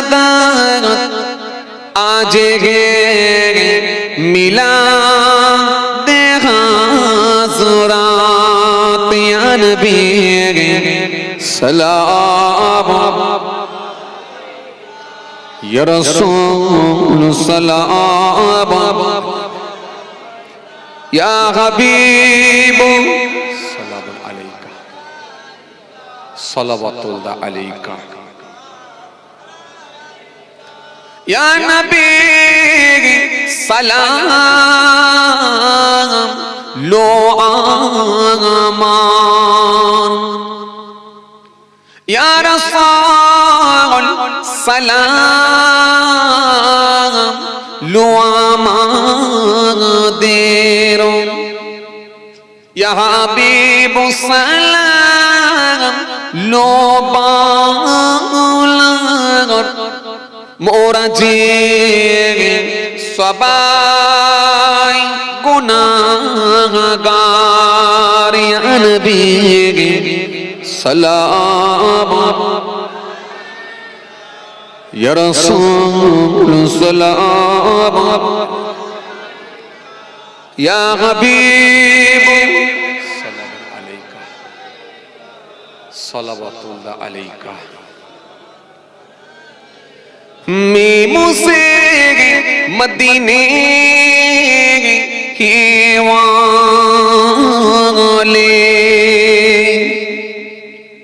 हे से हसमी के वाले मीमू से मेरा हुआ दाल से दीदार हुआ ले नबी सलाम या रसूल सलाम या हबीब सलाम अलैका सलावतुल्लाह अलैका সকলে বস নিয়ে